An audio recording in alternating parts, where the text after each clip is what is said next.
اس نے ہاتھ میں پکڑی فائل دور اچھالی اور اپنی جگہ سے اٹھا اور اس سے وہ نوٹس مانگا۔ سر میں بھی اتنی ہی شاکڈ ہوئی تھی۔ کیٹ بھاگ کر اس منحوس چیز کو لائی اور اس کے سامنے رکھا۔ جہانگیر کی آنکھیں سرخ ہو رہی تھیں اور طیش کے مارے ہاتھ کانپ رہے تھے۔ نظر کاغذ پر پڑی ہی تھی کہ سمجھ آ گئی کہ کس نوعیت کی بات ہے۔ طلاق، خلا، فضا فاطمہ جہانگیر علی سے خلا کا مطالبہ کر رہی تھی۔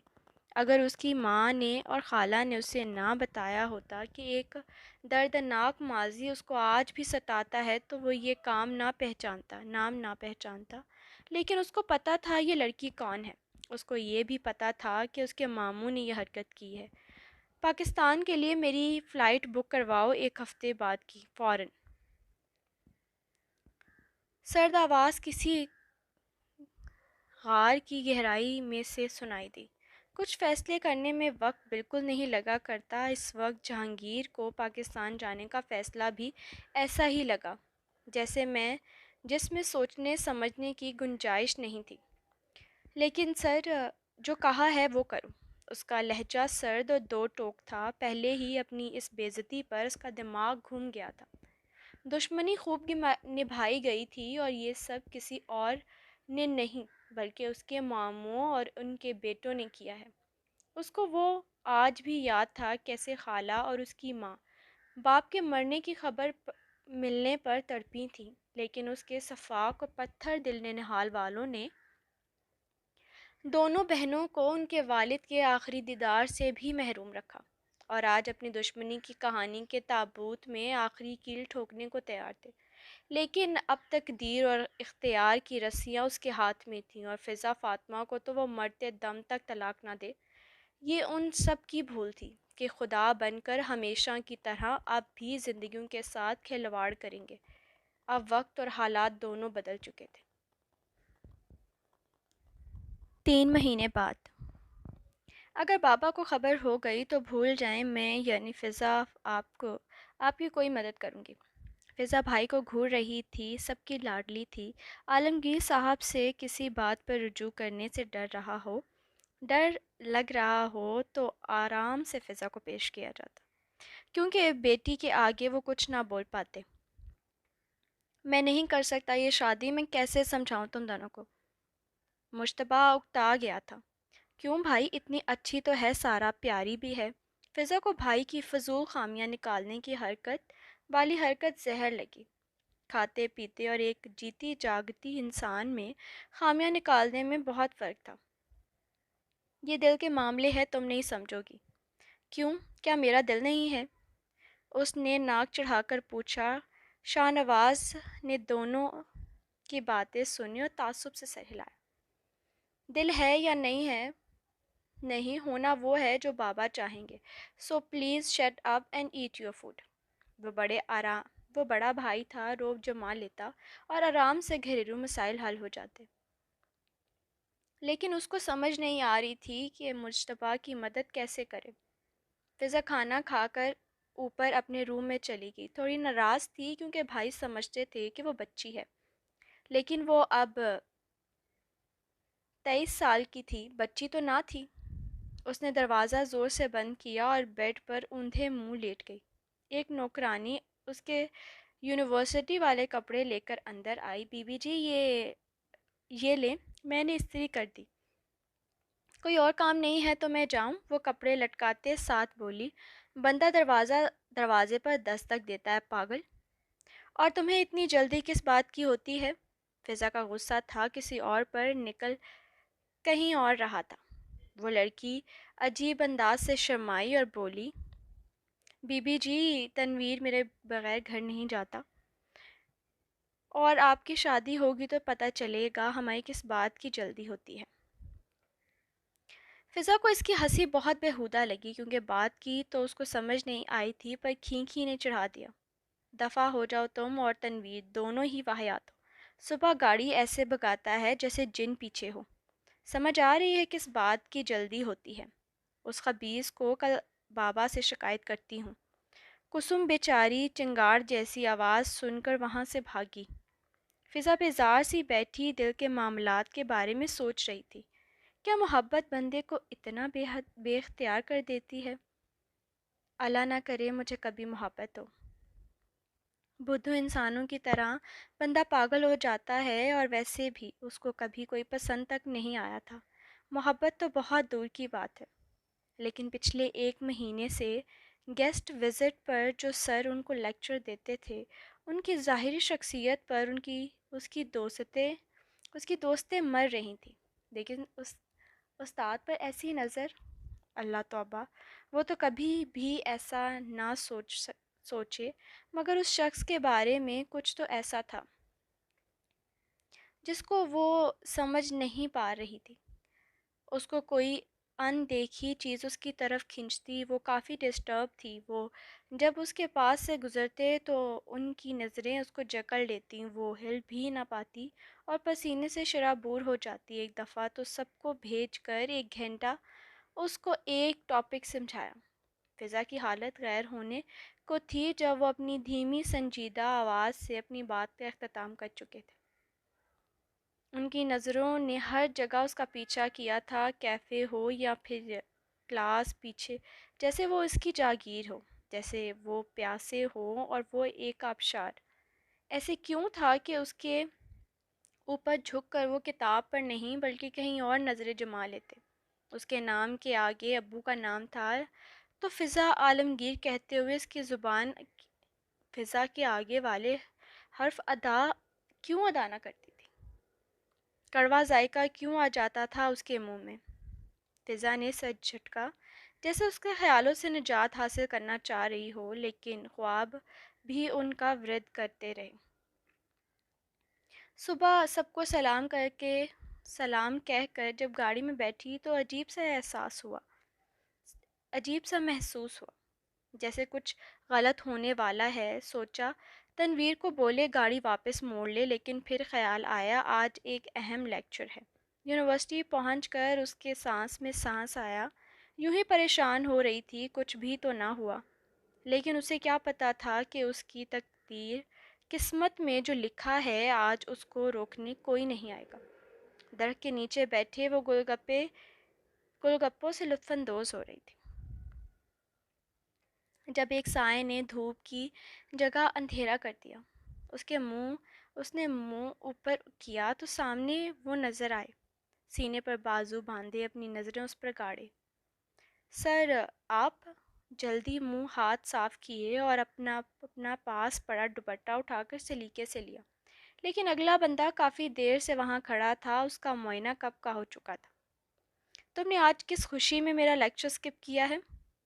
جس دھوس سے وہ بول رہا تھا، اس دھوس سے کبھی کوئی اس سے مخاطب نہیں ہوا تھا، اساتذہ تو دور کی بات۔ ابھی وہ اوپر اٹھ کر جواب دینے ہی والی تھی کہ بازو پر درد کی ٹیس اٹھی۔ وہ آگے بڑھا اور بڑے اعتماد سے اس کے بازو اپنے شکنجے جیسی گرت میں لیا۔ اس کی 2 دھاری رنگت اس کی گندمی ہاتھ کے ساتھ جچ رہی تھی، لیکن ساتھ ہی فضا شرم سے پانی پانی ہو رہی تھی۔ ریلیکس۔ اپنا ہاتھ چھڑواتے اور وہاں سے کھسک گئی، اور اب انتظار تو جہانگیر شیرازی کا بھی ایک ستم میں تبدیل ہو گیا تھا۔ اس کو پاکستان کی سرزمین پر پاؤں رکھے 2 مہینے سے زائد وقت ہو گیا تھا۔ وہ جب اسلام آباد پہنچا تو بحریہ ٹاؤن میں جو گھر اس نے خریدا تھا اس کو فرنش ملا۔ کیٹ نے ہر چیز بخوبی سنبھالی تھی۔ وہ اپنے ساتھ کیسز لے کر آیا تھا۔ اس کو وقت ضائع کرنا بالکل پسند نہیں تھا۔ وہ صبح گھر سے 7 بجے نکلتا اور 3 بجے اس خالی گھر میں موجود ہوتا۔ اپنا سلاد ختم کر کے جب وہ آرام کرنے کے لیے لیٹا تو وہی ایک چہرہ آنکھوں کے سامنے آ گیا۔ اس نے اپنی چھوٹی کزن کو ایک دفعہ کارنیول میں گڑیا جیت کر دی تھی، بہت نازک اور پیاری۔ وہ گڑیا اور اس کی بیوی دونوں ہی ایک جیسی تھی۔ کچھ مردوں کے لیے یہ انکشاف خوشی کا باعث ہوتا ہے، لیکن اس کا دل اپنا سر پھاڑنے کو چاہ رہا تھا، یا اس کے ماموں کا، جنہوں نے بیٹی کو اتنا شیلٹرڈ ماحول دیا تھا۔ کہیں اس لڑکی کو بلی کا بچہ نظر آ جاتا تو زمین بوس ہو کر وارے نیارے ہونا شروع ہو جاتے۔ دنیا سے غافل اس کو چوم چوم کر پتہ نہیں کس قسم کے جرمز لگوا کر اٹھتی تھی، پھر بلی کو گھر لے جایا جاتا۔ وہ تو یہ سوچ کر پریشان تھا گھر جا کر کیا کیا نہیں ہوا ہوگا۔ گول گپے کھائے بغیر اس کا ایک دن نہیں گزرتا تھا۔ روزانہ وہ گند نکل رہی ہوتی تھی، اور جس دن اس کے کہنے کے بعد وی سی نے یہ آئٹم ہی مینیو سے نکال دیا تو ایسے مایوس پھرتی رہی جیسے کوئی بہت اہم چیز کھو گئی ہو۔ سب سے واہیات اس کو اس کی نوز پن لگتی تھی، جو سب بچپنے اور معصومیت پر پانی ڈال دیتی۔ اس کے ساتھ وہ ایک عورت نظر آتی جو کسی بھی زندہ مرد کا خون کھلا دے سکتی، اور پھر گندی نظروں والے ہزار تھے۔ اس انسٹیٹیوشن میں اس کا دمکتا چہرہ اور جسمانیت سب کچھ خدا نے فرصت میں بنایا تھا۔ وہ کسی کے بھی ہوش اڑانے کے لیے کافی تھی، لیکن جن لوگوں کی ایسی نظریں نہ بھی ہوتی تو اپنے حسن کی وجہ سے وہ نظروں میں آ جاتی۔ جب وہ اس کی آغوش میں ہوگی تو کیا جہانگیر علی کو بھی اس کے آگے گھٹنے ٹیکنے پڑیں گے؟ وہ جہانگیر نہ ہوتا اگر ایسا کوئی واقعہ پیش آتا۔ یونیورسٹی میں گھسنا مشکل نہیں تھا۔ وہ جانا مانا وکیل تھا اور پاکستان دوروں پر آتا جاتا رہتا تھا، لیکن اب معاملہ ذاتی نوعیت کا تھا۔ جب جہانگیر شیرازی نے ان کے اسٹوڈنٹس کو گائیڈ کرنے میں دلچسپی دکھائی تو یونیورسٹی کے بورڈ آف ڈائریکٹرز تو پھولے نہیں سما رہے تھے۔ اس نے اپنی بیوی کو پہلی دفعہ ایک پینگ چڑھاتے آسمان کو چھوتے ہنستے کھلکھلاتے دیکھا تھا۔ کھلے بال ہوا کے ساتھ لہر رہے تھے، جیسے ہر لٹ آ کر اس کے دل کو چھو رہی ہو۔ یہ بات ذہن میں چپکے سے آئی تھی، اور اتنی ہی کوفت بیزاری سے اس نے باہر نکال پھینکی تھی۔ جہانگیر نے جب اس کو ہال میں روکا اور گھنٹہ بٹھا کر ایک غیر ضروری خلاصہ سمجھایا تو اس کا لا آف کرمنالوجی پر تو دھیان بالکل نہ تھا، بلکہ وہ تو بائیولوجیکل چیزوں کے بارے میں سوچے جا رہا تھا۔ اس دن جب سینئر بیچ کے لڑکے نے رک کر اس سے بدتمیزی کی تھی تو لڑکے کو تو اس نے اسی دن سسپینڈ کرا دیا، لیکن اپنی بیوی کی بھی طبیعت درست کرنے کو دل للچایا تھا۔ قسمت کے ستم کا رقص بہت پیچیدہ ہوتا ہے، یہ وہ جان چکا تھا۔ اب وہ وقت قریب آ گیا تھا جب وہ اپنی اصل پہچان کے ساتھ اس دلبرا کے روبرو ہوتا۔ اس ہرنی پہ کیا بیتے گی جس کو ایک دم سے علم ہوگا کہ وہ کب کی سیاد کے پنجرے میں قید کی جا چکی ہے، جہاں سے رہائی مر کر ہی ممکن ہوگی۔ وہ دل ہی دل میں اپنے اگلے دن کا لایا عمل ترتیب دیتا زیر لب مسکرا رہا تھا، ایک ایسی مسکراہٹ جو اکیلے میں آئی اور بغیر کوئی گواہ چھوڑے واپس چھپ گئی۔ Time to have some fun my dear Mrs. ادا کیے الفاظ تو خوبصورت تھے مگر لہجہ ایک دم سرد تھا، اور اس کی آنکھوں میں موجود تاثر ایک دم بے رحم۔ فضا نے کلائی پر بندھی گھڑی دیکھی اور تنویر کو گالیاں دیں۔ دھوپ میں اس کی گوری رنگت لال ہو رہی تھی۔ آتے جاتے لوگوں کی نظریں بھی گلابی کپڑوں میں ملبوس لڑکی پر پڑ رہی تھیں۔ بآواز بڑبڑاتی ہوئی بولی، آج بابا کو پکی شکایت لگاؤں گی، بہت ہو گیا، اس کے سر سے عشق کا بھوت ہی نہیں اتر رہا، گدھا کہیں کا۔ پھر ایک دم سے کالی کار اس کی نگاہوں کے سامنے آئی۔ اس نے سکھ کا سانس لیا، یہ غور کیے بغیر کہ گاڑی عین اس کی گاڑی والا ہی میک اینڈ ماڈل تھی، مگر گاڑی کی نمبر پلیٹ الگ تھی۔ شکر اللہ، وہ جلدی کار میں بیٹھی اور بیگ پہلو میں پھینک کر گہری سانس لی۔ مس نے کیپ نیچے کر کے چور بنا بیٹھا تھا، خبیث کہیں کا۔ وہ اتنی تپی ہوئی تھی اس لیے بولے چلی گئی،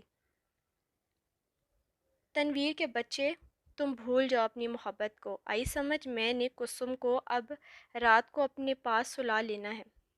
تم بہت اوور ہو گئے ہو۔ میں دھوپ میں جل کر باربی کیوں بن رہی تھی اور کہاں تھے تم، بیوی کے چمچے؟ وہ بہت کچھ بول رہی تھی اور سامنے کار چلاتے نفس سب چپ چاپ سن رہا تھا۔ فضا کی کولیگ فریحہ نے بھرپور حیرت سے اس کو دیکھا، پھر اگلی سیٹ پر براجمان ڈرائیور کو دیکھا۔ اس سے پہلے کہ وہ اس کو روک کر تفتیش کرنے کا سوچتی، گاڑی سپیڈ سے آگے بڑھ گئی۔ وہ بڑبڑا کر رہ گئی، یہ فضا مسٹر جہانگیر کے ساتھ بیٹھ کر کہیں گئی ہے؟ واہ، چپ چاپ مسٹر ہاٹ شاٹ کے ساتھ سیٹنگ کر لی اور پتہ بھی نہیں لگنے دیا۔ واہ جی واہ!